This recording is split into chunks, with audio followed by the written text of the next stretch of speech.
tarde. Deputado Silvio Costa, que preside os trabalhos, e todos os deputados e deputadas, sobretudo quem nos acompanha e de longe acompanha a sessão da tarde de hoje, acompanhando o futuro da sua aposentadoria. E é muito grave, presidente, que vários estão fazendo uma analogia perversa, dizendo que a reforma seria um remédio para o doente e a economia brasileira estaria doente.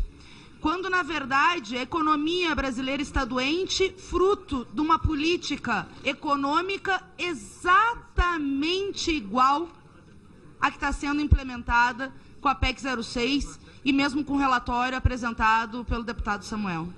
Nós estamos vendo a tentativa de dar veneno para o doente, porque, na verdade, essa reforma significa um massacre com os trabalhadores mais pobres, com as mulheres e também com os municípios brasileiros. Nós vemos que no Brasil, ao longo dos últimos anos, está sendo implementada uma política econômica desastrosa que só tem gerado mais crise econômica.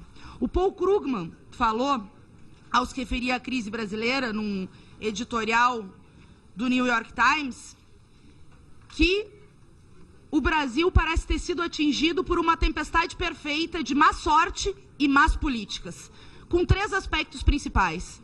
Primeiro, o ambiente mundial deteriorou-se de maneira acentuada com a queda do preço das exportações de commodities, ainda muito importantes para a economia brasileira. Em segundo lugar, os gastos privados domésticos também caíram, também por um acúmulo excessivo de dívidas. Em terceiro lugar, a política, em vez de combater a depressão, exacerbou-a, com austeridade fiscal, aperto monetário, mesmo quando a economia já estava em queda franca. E a reforma, a PEC 06, mantém essa lógica de austeridade e de ajuste fiscal que está aprofundando a crise econômica brasileira, que está aprofundando uma lógica em que se vendeu a reforma trabalhista como a solução dos problemas, que ia gerar 6 milhões de empregos. Mentiram os economistas burgueses e vários parlamentares da Câmara na época, que eu não estava aqui. Nós temos um aumento do desemprego no Brasil. São 13 milhões de desempregados. Venderam a terceirização geral e restrita, que só gerou flexibilização dos direitos trabalhistas e mais baixos salários para a classe trabalhadora. Nós temos 35 milhões de pessoas na informalidade. Venderam a PEC 95, que significa o congelamento de 20 anos nas áreas sociais, inclusive obras, enfim, investimentos em infraestrutura. E nós dizíamos, essa PEC vai congelar o país e vai colocar em risco a educação, a saúde, o SUS, e inclusive a possibilidade de medidas contracíclicas para enfrentar a crise econômica. Pois bem, 2 anos depois, vários economistas burgueses estão falando aquilo que nós alertávamos quando foi votada a PEC 95, com voto contrário, obviamente, dos parlamentares do PSOL. Nós estamos vendo, na verdade, uma lógica que é um verdadeiro austericídio. É privatização, é desmonte das áreas sociais, é uma política de seguir drenando os recursos públicos para atender os interesses dos mais ricos. Vocês dizem, não, porque nós temos que dividir a conta da crise. Pois bem, a Fundação Getúlio Vargas apresentou uma pesquisa esse ano que mostra que os 10% mais ricos do Brasil já acumularam um aumento de 3,3% de patrimônio, de capital, de riqueza, e mais de 14% da população entrou na linha da pobreza. Os bancos seguem tendo lucro recorde. Mais do que isso, o governo financia, com a sobra de caixa dos bancos, a índices altíssimos, remunera dinheiro, sistema financeiro, que deveria estar no mercado sob juros mais baixos, mas o governo mantém uma lógica que é a mesma da política econômica desastrosa do governo Temer, que tem levado esses dados extremamente estarrecedores e, ao mesmo tempo, extremamente precários para a vida da nossa população. São 20 milhões de brasileiros que cozinham a lenha, porque não tem dinheiro para comprar um botijão de gás que está custando quase R$100 no Brasil. E isso vai aprofundar com a reforma da Previdência, com o relatório que foi apresentado e com o eixo da reforma. Nós sabemos, ela atinge os mais pobres, está lá na exposição de motivos. Quase 80% da economia que o governo fala é sobre aqueles que estão no INSS, que têm uma aposentadoria até R$ 1.300 por mês, e quando o governo fala em economia, fala em pensões que não vão ser pagas, em aposentadorias que não vão ser pagas, e mais, nas aposentadorias mais baixas. Gente, é um massacre exigir 65 anos para homens, 62 para mulheres, numa reforma extremamente machista, que tenta massacrar ainda mais as mulheres num país com alta taxa de desigualdade de gênero em relação a salários, em relação a desemprego, que aumenta muito entre as mulheres, em relação à informalidade, e que coloca 20 anos de contribuição para homens e 15 agora com o relatório do Samuel para mulheres, como o mínimo para receber 60% da aposentadoria. Para integralidade, nós estamos falando em 40 anos de contribuição. 40 anos de contribuição. Botem a mão na cabeça. Vocês vão votar por 40 anos de contribuição para um pedreiro carregando 10 quilos de cimento nas costas?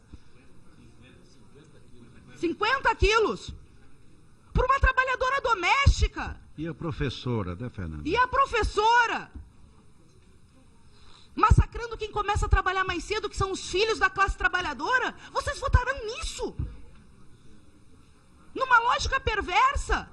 Para trabalhar 40 anos, esse mesmo pedreiro com 50 quilos, essa mesma professora que já tem salário congelado, que já sofre com baixíssimos salários no nosso país, 40 anos de contribuição para levar até 30% a menos de aposentadoria com a mudança do cálculo que o relatório mantém, que agora vai totalizar o 100% de contribuição, colocando os salários iniciais, que em geral são mais baixos, e as estatísticas mostram que isso vai levar a uma média de diminuição de 20% a 30% da aposentadoria. Vão votar para professoras que têm que trabalhar até 7 anos mais, que estavam aqui, prestes a se aposentar, com 2, 3 anos, e vão ter que trabalhar mais 7 anos para se aposentar? E vão dizer que é essa reforma que vai salvar o país? Um paraíso dos bancos, com uma dívida pública que nunca foi auditada, um sistema da dívida que merece uma auditoria séria para mostrar o rentismo do parasitismo financeiro? Vão mesmo dizer que é isso a alternativa? Quando tem uma proposta da Anfip que propõe criar uma nova alíquota de imposto de renda para quem ganha mais de 40 salários mínimos, e uma outra ainda para quem ganha 60 salários mínimos, que permitiria economizar 1 trilhão e 500 bilhões em 10 anos, mais do que a reforma do Bolsonaro, demagogo, que nunca falou de reforma da Previdência quando era candidato, e que quando era deputado falava que 65 anos era massacre, e agora manda esse massacre com os trabalhadores. Mais 1 trilhão e 500 bilhões, e sim, dos que estão mais alto na pirâmide, por que não? Uma reforma que pegue os de cima para garantir o financiamento dos de baixo. O que vocês vão dizer no comércio e nos serviços das 70% das cidades brasileiras, que a maior fonte de renda é a Previdência Social, mais que o Fundo de Participação dos Municípios, mais do que o Imposto sobre Serviços? Quando diminuir comércio e quebrar mais restaurantes, mais lojas, tiver mais gente desempregada, o que vocês vão dizer? Vão fazer que nem estão fazendo agora com a PEC 95, com a reforma trabalhista? Ai, não deu certo. Ai, porque os governos passados não fizeram. Nós não fomos governo, nós, o PSOL. E cobramos, na época dos governos do PT, a taxação das grandes fortunas que não veio, a auditoria da dívida pública que não veio. Nós temos muita tranquilidade porque nós fomos contra a reforma da Previdência, lá de 2003, quando Luciana Genro e tantos outros começaram a formação do PSOL. Agora, não dá para ficar nesse jogo de empurra. Ainda mais com a situação crítica que o país vive e que será, lamentavelmente, aprofundada. Eu quero alertar os que nos ouvem que existe um movimento ainda de retornar ao texto, por emenda de plenário, a capitalização famigerada que levou a aposentadorias miseráveis no Chile, mais um filão dos bancos. E ainda de devolver e colocar estados e municípios para massacrar os servidores dos estados e municípios num movimento perverso que vários governadores estão fazendo. Nós, do PSOL, dizemos não a essa reforma e apoiamos a luta dos trabalhadores, dos jovens que lutam pela educação, dos metroviários que deram um exemplo recentemente contra a PEC 06 e contra toda a forma de retirada de direitos da classe trabalhadora.